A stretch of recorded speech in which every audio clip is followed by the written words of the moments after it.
गणपती बाप्पा मंगलमूर्ती. चला ओढून घ्या. कोण येतं तो काव काव. अरे मानवा एक तरी झाड लाव.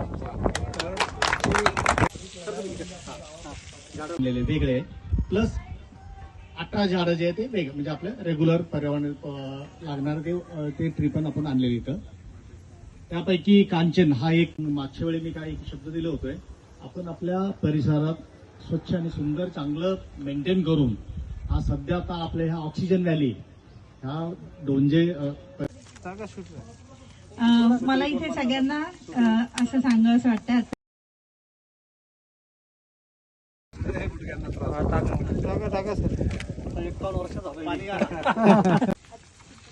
हा तिथं पेरूचं पण आहे. पेरू थँक्यू. त्याला ओढून घ्या पावरांनी. जगवणं अवघड आहे खरं. तिकडे बघा सर, असं जास्त जाऊन तिकडे बघा फोटो. हात धरा, हात धरा खाली.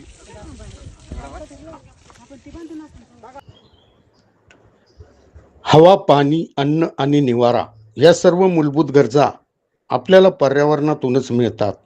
सर्व जैविक अजैविक घटकामुळे निसर्गाचं एक संतुलन तयार होते. सध्याच्या काळात मानवांच्या हस्तक्षेपामुळे पर्यावरणाचा समतोल ढासळत असून प्रदूषण आणि हवामान बदलासारख्या समस्या निर्माण होत आहेत. म्हणूनच शाश्वत भविष्यासाठी आणि मानवाच्या स्वतःच्या अस्तित्वासाठी पर्यावरणाचे रक्षण आणि संवर्धन करणे ही काळाची गरज आहे. ह्याच धर्तीवर जागतिक पर्यावरण दिनानिमित्त गोरे बुद्रुक येथील अमर प्रकृती फेज 1 सहकारी गृहरचना संस्थेच्या परिसरात वृक्षारोपण करण्यात आले.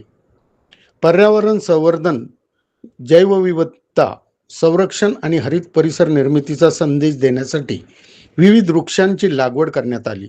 संस्थेचे अध्यक्ष बाजीराव पारगे, सचिव संतोष टोनपे, खजिनदार दिलीप कुमकर यांच्या मार्गदर्शनाखाली कार्यक्रमाचे आयोजन करण्यात आले.